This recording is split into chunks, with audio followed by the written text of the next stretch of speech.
ఎన్నికల సమయంలో అధికారులు అత్యంత అప్రమత్తంగా ఉండాలని, ప్రజలకు ఇబ్బందులు కలగకుండా పకడ్బందీ చర్యలు తీసుకోవాలని ముఖ్యమంత్రి రేవంత్ రెడ్డి అన్నారు.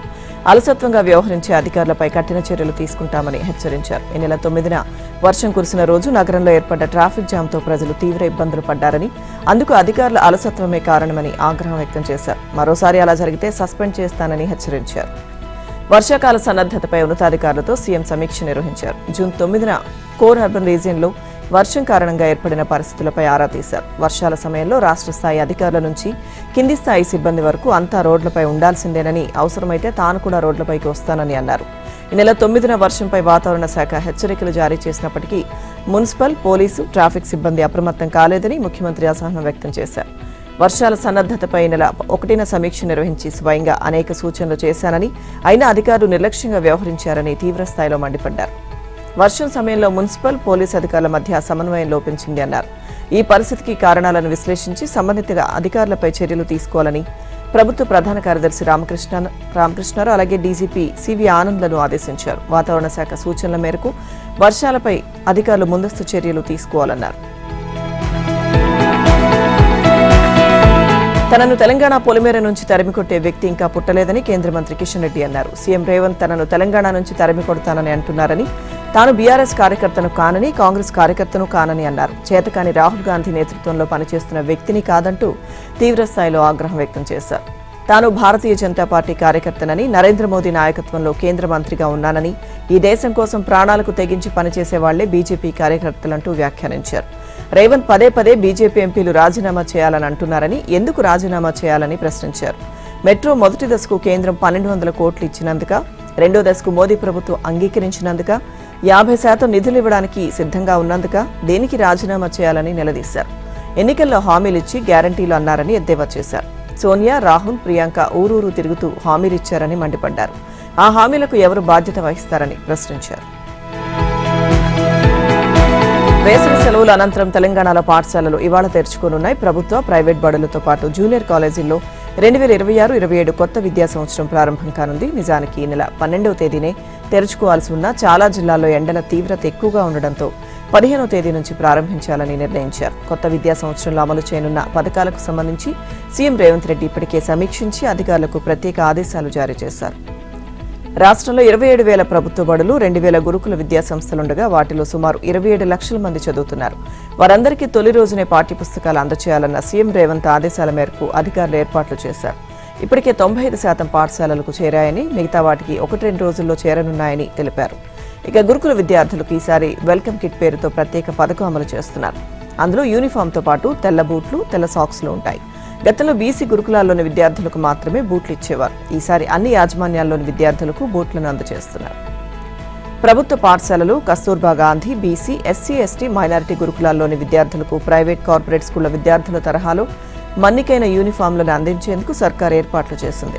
నాణ్యమైన వస్త్రం అయితేనే యూనిఫామ్లు ఎక్కువ రోజులు మన్నికగా ఉంటాయని, వస్త్రం సేకరణ నుంచి కుట్టు పని వరకు ప్రతి దశలోనూ నాణ్యతకు పెద్దపీట వేయాలన్న సీఎం ఆదేశాల మేరకు అధికారులు చర్యలు చేపట్టారు. అంతేకాదు తొలిసారిగా బ్రాండెడ్ బూట్లు, సాక్స్లు, టై, బెల్ట్లను కూడా అందజేయనున్నారు. ప్రభుత్వ ఆదేశాల ప్రకారం ప్రభుత్వ విద్యా సంస్థలన్నీ ఇవాళే ప్రారంభమవుతుండగా పలు ప్రైవేట్ పాఠశాలలు ఒకరోజు తర్వాత తెరుచుకోనున్నాయి. ఈ రోజు కావడంతో తరగతులు ప్రారంభించకూడదనే సెంటిమెంట్తో హైదరాబాద్లోని చాలా ప్రైవేట్ విద్యా సంస్థలు సెలవు ప్రకటించాయి. ఇక రేపటి నుంచి ప్రారంభిస్తున్నట్టు తెలిపాయి. తెలంగాణలో ఓటరు జాబితా సమగ్ర ప్రత్యేక సవరణ సన్నాహక కార్యక్రమం ఇవాళ్టి నుంచి ప్రారంభమవుతుంది. కేంద్ర ఎన్నికల సంఘం ఇప్పటికే విడుదల చేసిన షెడ్యూల్ ప్రకారం నేటి నుంచి 24 వరకు ఎన్యూమరేషన్ ఫారాల ముద్రణతో పాటు బూత్ లెవెల్ ఆఫీసర్లకు శిక్షణ ఇస్తారు. 25 నుంచి అసలు కార్యక్రమం ప్రారంభమవుతుంది. రాష్ట్రంలోని ప్రతి ఓటరు వివరాలను పరిశీలించి అర్హుల పేర్లు మాత్రమే ఓటరు జాబితాలో ఉండేలా కొత్త జాబితాను రూపొందిస్తారు. రాష్ట్ర వ్యాప్తంగా 88,13,000 మంది ఓటర్ల వివరాల్లో కంప్యూటర్ సాఫ్ట్వేర్ ఇప్పటికే తప్పులను రెడ్ ఫ్లాగ్ చేసింది. అయితే ఇది ఓట్ల తొలగింపు ప్రక్రియ కాదని, ఓట్ల స్వచ్ఛతను పెంపొందించే ప్రక్షాళన మాత్రమేనని ఈసీ చెబుతోంది. 25 నుంచి బీఎల్ఓలు ఇంటింటి సర్వే నిర్వహిస్తారు. దీని ఆధారంగా జూలై 31న ముసాయిదా ఓటరు జాబితాను విడుదల చేస్తారు. అందులో పేర్లు లేకపోయినా, తప్పులు దొర్లినా ఓటర్లు సవరణ కోసం దరఖాస్తు చేసేందుకు జూలై 31 నుంచి ఆగస్టు 30 వరకు సమయం ఇస్తారు. ఫిర్యాదులపై విచారణ, పరిష్కార ప్రక్రియను సెప్టెంబర్ 28 నాటికి పూర్తి చేస్తారు. తుది ఓటర్ జాబితాను అక్టోబర్ 1న ప్రచురిస్తారు. దేశవ్యాప్తంగా కేంద్రంలోని బీజేపీ ప్రభుత్వం ఓటర్ల ప్రత్యేక సవరణ ప్రక్రియ పేరుతో పెద్ద ఎత్తున ఓట్లను తొలగిస్తూ కొన్ని రాజకీయ పార్టీలను దెబ్బతీస్తోందని BRS deputy floor leader Harish Rao ఆరోపించారు. ఎస్ఐఆర్ ప్రక్రియలో భాగంగా మొదటి దశలో ఫ్యామిలీ గ్రూప్ వింగ్ ప్రక్రియ జరుగుతోందని అన్నారు. 2002లో ఓటు హక్కు కలిగి ఉన్నట్లుగా ఆధారం ఉంటే మిగిలిన కుటుంబ సభ్యుల వివరాలను కూడా అందులోనే చేర్చుతారని తెలిపారు. ఫ్యామిలీ గ్రూపింగ్ పూర్తయితే ఓట్లన్నీ బాగానే ఉన్నట్లేనని అన్నారు. ఓట్ల తొలగింపుపై బీఆర్ఎస్ ఏజెంట్లు అప్రమత్తంగా ఉండాలని, అధికారులు సహకరించకపోతే ఉన్నతాధికారులకు ఫిర్యాదు చేయాలని సూచించారు. ఓటర్ జాబితా పరిశీలనకు సంబంధించి కేంద్ర ఎన్నికల కమిషన్ తెలంగాణలో చేపట్టనున్న స్పెషల్ ఇంటెన్సివ్ రివిజన్ పట్ల అప్రమత్తంగా ఉండాలని కాంగ్రెస్ నేతలకు టీపీసీ చీఫ్ మహేష్ కుమార్ గౌడ్ సూచించారు. సర్ ప్రక్రియలో భాగంగా తెలంగాణలోనూ ఓటు చోరీ జరిగే అవకాశం ఉందని హెచ్చరించారు. దేశంలో బీజేపీ, ఈసీ కలిసి ఓటు చోరీకి పాల్పడుతున్నాయని, తద్వారా బీజేపీ అప్రజాస్వామికంగా అధికారంలోకి వస్తుందని ఆరోపించారు. తెలంగాణలోనూ ఓటు చోరీకి పాల్పడే అవకాశం ఉన్నందున అన్ని నియోజకవర్గాల్లోని నాయకులు అప్రమత్తంగా ఉండాలన్నారు. బూత్ లెవెల్ ఏజెంట్లు ఓట్ మ్యాపింగ్ ను లోతుగా పరిశీలించి నిజమైన ఓటును కాపాడాలని సూచించారు. భయం, విద్వేషరహిత భారతదేశ నిర్మాణానికి యువత ముందుకు రావాలని ప్రముఖ పర్యావరణవేత్త సోనం వాంగ్చుక్ పిలుపునిచ్చారు. మేరా భారత్ మహాన్ అనేది ఒక నినాదంగా మిగలకూడదని, మహత్తర భారతదేశాన్ని నిర్మించేందుకు యువత నిర్భయంగా ముందుకు రావాలని అన్నారు. నీట్ ప్రశ్నాపత్రం లీకేజ్కి బాధ్యత వహిస్తూ కేంద్ర విద్యాశాఖ మంత్రి ధర్మేంద్ర ప్రధాన్ తన పదవికి రాజీనామా చేయాలని డిమాండ్ చేస్తూ కాక్రోచ్ జనతా పార్టీ ఆధ్వర్యంలో హైదరాబాద్లోని ధర్నా చౌక్లో నిన్న నిర్వహించిన శాంతియుత నిరసనలో సోనం వాంగ్చుక్ పాల్గొన్నారు. హైదరాబాద్ నలుమూలల నుంచే కాక జిల్లాల నుంచి కూడా పెద్ద సంఖ్యలో వచ్చిన యువత ఈ నిరసనలో పాల్గొన్నారు. హైదరాబాద్లో కో లివింగ్ మార్కెట్ భారీగా పెరుగుతోందని మార్కెట్ వర్గాలు చెబుతున్నాయి. దేశంలో వ్యవస్థీకృత కో లివింగ్ మార్కెట్ సుమారు 4,000 కోట్లయితే అందులో హైదరాబాద్ వాటానే 750 కోట్ల వరకు ఉంటుందని అంచనా వేస్తున్నాయి. హైదరాబాద్ నగరంలో ముఖ్యంగా ఐటీ కారిడార్, కూకట్పల్లి పరిసర ప్రాంతాల్లో కో లివింగ్ హాస్టల్స్ పెద్ద సంఖ్యలో ఉన్నాయి. ఒక అంచనా ప్రకారం నగరంలో 400కు పైగా కో లివింగ్ హాస్టల్స్లో 70,000 మందికి పైగా ఉంటున్నారు.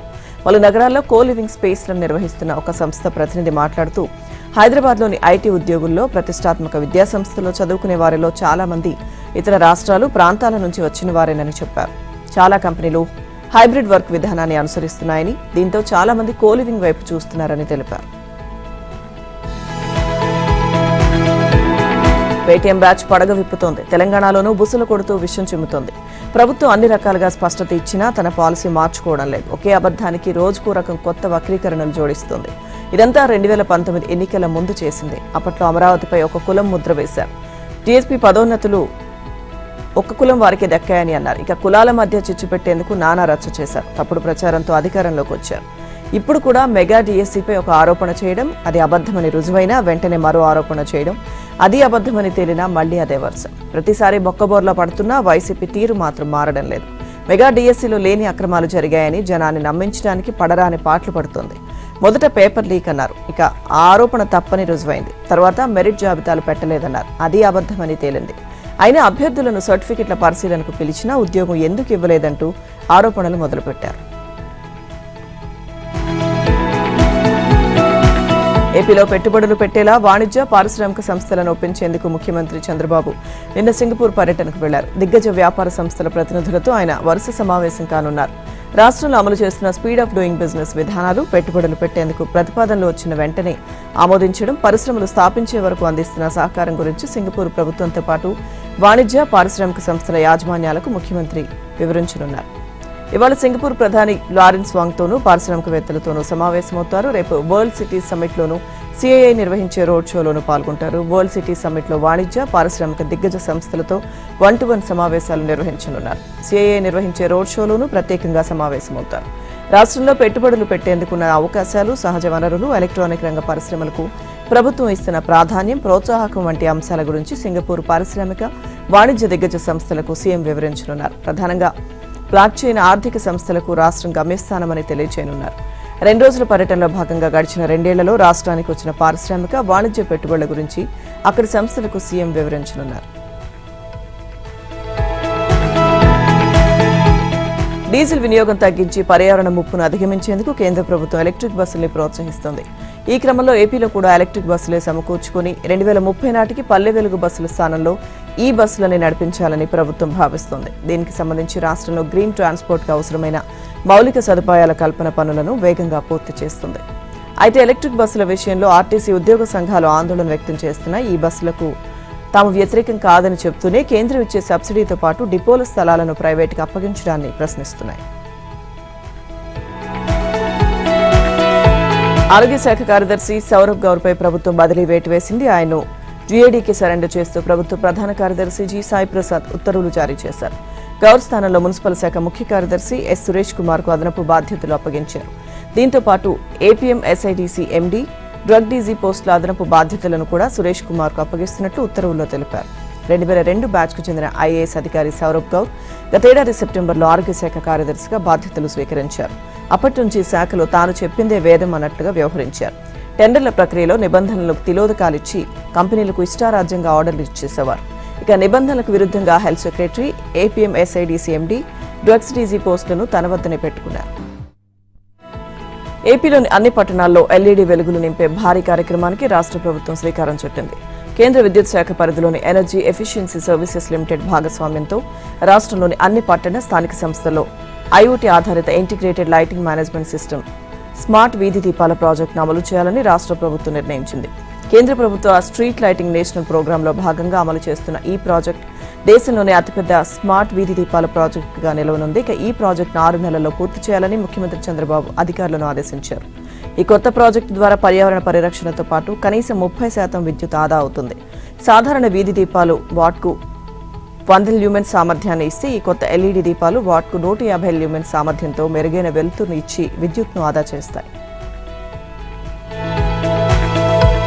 బ్యాంకు రుణాల కుంభకోణాల్లో మాజీ ఎంపీ కేశినేని నాని విజయవాడ విజయ్ మాల్యా అని ఎంపీ కేశినేని శివనాథ్ విమర్శించారు. కేశినేని నాని 120 కోట్ల బ్యాంకు రుణాన్ని ఎగ్గొట్టారని ఆరోపించారు. కొద్ది రోజులుగా చిన్ని తన కుటుంబ సభ్యులపై సోషల్ మీడియాలో జరుగుతున్న విష ప్రచారాన్ని ఖండించారు. టీడీపీపై వ్యతిరేక ప్రచారం చేస్తున్న నానిని జగన్ రాజకీయ కోవటంటూ ఆగ్రహం వ్యక్తం చేశారు. ఏపీలో రుతుపవనాల రాకతో పలుచోట్ల భారీ వర్షాలు కురిశాయి. దీంతో వాగులు, వంకలు పొంగి ప్రవహించడంతో లోతట్టు ప్రాంతాలు జలమయమయ్యాయి. రోడ్లపై నీరు చేరి పలు గ్రామాలకు రాకపోకలు నిలిచిపోయాయి. వృక్షాలు, విద్యుత్ స్తంభాలు నేలకొరిగాయి. వైర్లు, ట్రాన్స్ఫార్మర్లు దెబ్బతిన్నాయి. మట్టి మిద్దెలు కూలిపోయాయి. కర్నూలు జిల్లా కోసిగిలో అత్యధికంగా 100.6 మిల్లీమీటర్లు, అనంతపురం జిల్లా రాప్తాడులో 100, కర్నూలు జిల్లా ఆలూరులో 90, నంద్యాల జిల్లా బేతంచెర్లలో 77.2, హోలగుండ, అనంతపురం, శ్రీ సత్యసాయి జిల్లాలోని బత్తలపల్లిలో 70, కర్నూలు జిల్లా దేవనబంద, శ్రీకాకుళం జిల్లా కళింగిపట్నంలో 50 మిల్లీమీటర్ల వర్షపాతం నమోదైంది. అనంతపురం జిల్లాలోని పలు గ్రామాలు, కాలనీల్లో ఇళ్లలోకి నీరు చేరాయి. నేషనలిస్ట్ సిటిజన్ పార్టీ ఆఫ్ ఇండియాలో టీఎంసీని విలీనం చేస్తామని అసమ్మతి ఎంపీలు తెలిపారు. ఢిల్లీలో లోక్సభ స్పీకర్ ఓం బిర్లాతో 20 మంది టీఎంసీ రెబెల్ ఎంపీలు సమావేశమయ్యారు. తమ వద్ద 3/2 మెజారిటీ ఉందని, ఎన్సీపీఐలో తమ పార్టీని విలీనం చేస్తామంటూ ఆయనకు లేఖను అందజేశారు. ఓం బిర్లాను కలిసిన వారిలో యూసుఫ్ పఠాన్, సయానీ ఘోష్, సుదీప్ బందోపాధ్యాయ తదితరులున్నారు. స్పీకర్తో సమావేశం అనంతరం తిరుగుబాటుకు నేతృత్వం వహిస్తున్న కాకోలి ఘోష్ మీడియాతో మాట్లాడారు. ఎన్డీఏకు మద్దతిస్తామని, ప్రధాని మోదీ నేతృత్వంలో కలిసి పనిచేస్తామని చెప్పారు. మరోవైపు అసమ్మతి ఎంపీలను టీఎంసీ ప్రత్యేక వర్గంగా చూడరాదంటూ ఆ పార్టీ జాతీయ ప్రధాన కార్యదర్శి, టీఎంసీ పార్లమెంటరీ పార్టీ నేత అభిషేక్ బెనర్జీ స్పీకర్ ఓం బిర్లాకు లేఖ రాశారు. భారత్, ఫ్రాన్స్ మధ్య ఏటా జరుగుతున్న వాణిజ్యాన్ని 5 ఏళ్లలో రెట్టింపు చేయాలని ఇరు దేశాలు లక్ష్యంగా పెట్టుకున్నాయి. ప్రస్తుతం $16 బిలియన్ ఉన్న ఈ వాణిజ్యం విలువను 5 ఏళ్లలో $32 బిలియన్ చేర్చాలని నిర్ణయించాయి. అలాగే ఆవిష్కరణల ప్రణాళిక, కృత్రిమ మేధ సాయంతో ముఖ్యమైన రంగాల్లో సంబంధాలు, సహకారాన్ని పెంపొందించుకునేలా ఒక కార్యాచరణ రూపకల్పనకు ముందుకొచ్చాయి. ప్రధాని మోదీ, ఫ్రాన్స్ అధ్యక్షుడు మేక్రాన్ మధ్య నిన్న జరిగిన ద్వైపాక్షిక చర్చల్లో ఇరు దేశాలు వివిధ రంగాలకు సంబంధించి 13 కీలక నిర్ణయాలు తీసుకున్నాయి. హైస్పీడ్ రైల్వే సెక్టార్ అంశంలో పరస్పర సహకారం, క్లాసిఫైడ్ డేటా రక్షణకు భద్రతా వ్యవస్థ, ప్యారిస్ విమానాశ్రయం, లీఫ్ నగరాల్లో భారత్కు చెందిన యూపీఐ సేవలు అందుబాటులోకి తేవడం ఇందులో ముఖ్యమైనవి. వీటితో పాటు ఫ్రాన్స్ నుంచి రఫేల్ ఫైటర్ జెట్ల కొనుగోలు అంశంపై కూడా ఇరువురు నేతల మధ్య చర్చ జరిగిందని విదేశీ వ్యవహారాల శాఖ కార్యదర్శి విక్రమ్ మిస్త్రీ తెలిపారు. అయితే రక్షణ రంగానికి సంబంధించిన ప్రాజెక్టుల అంశంలో ప్రధాని మోదీ మేక్ ఇన్ ఇండియా నినాదానికి అంతర్లీనంగా ప్రాధాన్యమిచ్చారని అన్నారు. భారతదేశం డిఎన్ఏలోనే ఆవిష్కరణ ఉందని, వైద్యం, యోగా, గణితం, సైన్స్ రంగాల్లో చేసిన ఆవిష్కరణలతో ప్రపంచ మానవాళికి భారత్ దిశానిర్దేశం చేసిందని మోదీ అన్నారు. భారతదేశం పరిష్కార కేంద్రమని అన్నారు. నీస్ నగరంలో ఏర్పాటు చేసిన భారత్ ఇన్నోవేట్స్ 2026 కాన్క్లేవ్ను మేక్రాన్తో కలిసి ఆయన ప్రారంభించారు. ప్రపంచం ఎదుర్కొంటున్న అనేక సవాళ్లను పరిష్కారం చూపేందుకు భారత్, ఫ్రాన్స్ ఎన్నో ఏళ్లుగా కలిసి పనిచేస్తున్నాయని, భారత్ ఇన్నోవేటివ్స్ కూడా అందులో భాగమేనని ప్రధాని అన్నారు. ఒక ఉద్యోగి తీవ్రమైన తప్పులు చేసినప్పుడు, అక్రమాలకు పాల్పడినప్పుడు మాత్రమే ఉద్యోగం నుంచి తొలగించడం సబబని సుప్రీంకోర్టు వ్యాఖ్యానించింది. డిస్మిస్ చేయడం అనేది ఒక ఉద్యోగి జీవితాన్ని రోడ్డున పడేసే అత్యంత కఠినమైన శిక్ష అని వ్యాఖ్యానించింది. తప్పు తీవ్రతతో పాటు సదరు ఉద్యోగి సుదీర్ఘ సర్వీస్, వయసు, సంస్థకు ఎలాంటి నష్టం వాటిల్లిందనే అంశాలను బేరీజు వేసుకున్నాకే నిర్ణయం తీసుకోవాలని సూచించింది. విచారణ పెండింగ్లో ఉన్న కాలంలో విధించే సస్పెన్షన్ను డిస్మిస్లతో పాటు అదనపు శిక్షగా మార్చడం ఎంతమాత్రం సరికాదని సుప్రీంకోర్టు తేల్చి చెప్పింది. 11 ఏళ్ల సుదీర్ఘ న్యాయ పోరాటం తర్వాత మహారాష్ట్ర విద్యుత్ పంపిణీ సంస్థకు చెందిన ఒక మహిళా ఉద్యోగికి ఊరటనిస్తూ కోర్టు ఈ కీలక ఉత్తర్వులు జారీ చేసింది. మహారాష్ట్ర విద్యుత్ పంపిణీ సంస్థలో 1985లో సురేఖ ఉద్యోగంలో చేరారు.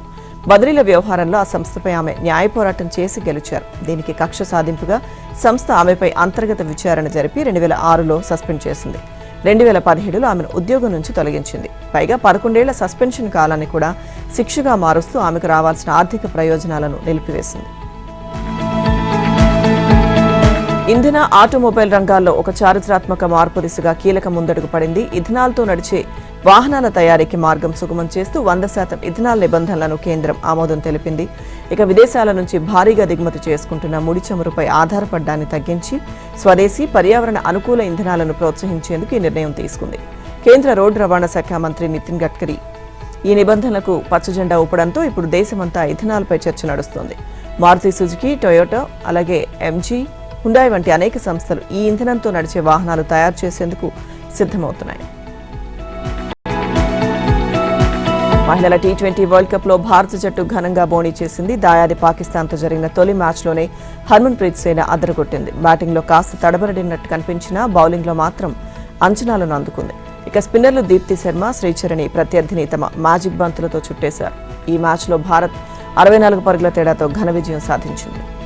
ముందుగా బ్యాటింగ్ దిగిన భారత్ 20 ఓవర్లలో 6 వికెట్లకు 170 పరుగులు చేసింది. స్మృతి మంధాన 68, హర్మన్ ప్రీత్ 36, రిచా ఘోష్ 34 పరుగులతో రాణించారు.